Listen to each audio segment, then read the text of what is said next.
Well, good day. This is Mission Control Houston. You're looking at the International Space Station Flight Control Room here in Mission Control. It's been a busy week aboard the International Space Station with the Expedition 36 crew as the crew of 3 grew to 6 on Tuesday night when a Soyuz spacecraft delivered Fyodor Yurchikhin, Luca Parmitano, and Karen Nyberg to the station, joining Pavel Vinogradov, Alexander Mazurkin, and Chris Cassidy.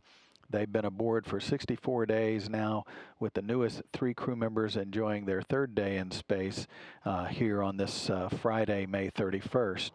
As the crew members made final preps for their newest crew members' arrival back on Tuesday, those 3 launched on their Soyuz spacecraft at 3:31 p.m. Central Time on a fast-track 6-hour 4-orbit rendezvous, arriving at 9:10 p.m.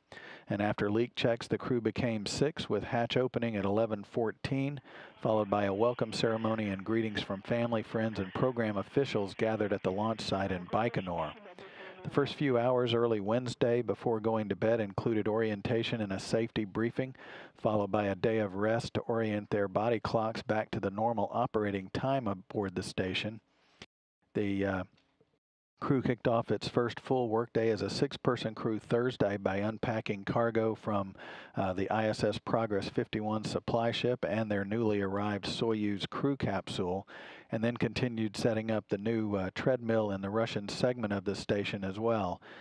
Crew members spent some time working with experiments on board, particularly Chris Cassidy with the burning and suppression of solids, or BASS experiment, studying the variety of solid materials and how they burn and extinguish in microgravity.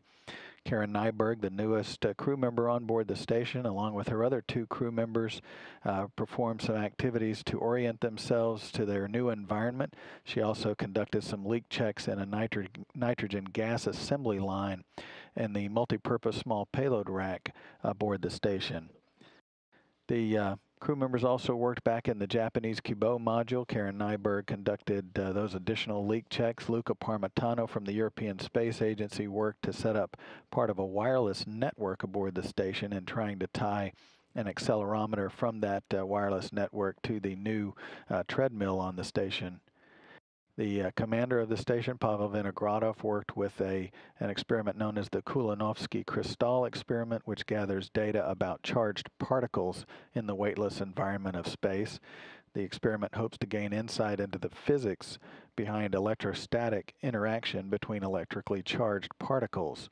Alexander Mazurkin worked with a Matryoshka experiment, which is named after the traditional Russian nesting dolls, which analyzes the radiation environment on board the station. That's done periodically by crew members.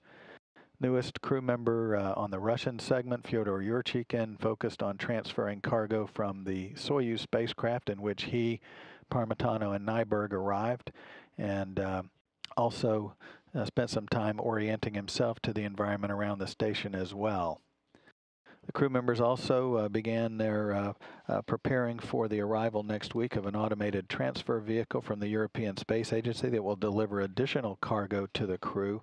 So they're looking forward to that, which will occur on Wednesday of next week.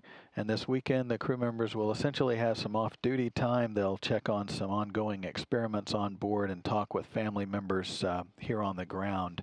And then on Monday, they will begin a new week by undergoing some routine onboard training with emergency hardware familiarization aboard the station. So that's the week for Expedition 36 aboard the International Space Station. Have a great weekend, everyone. This is Mission Control Houston.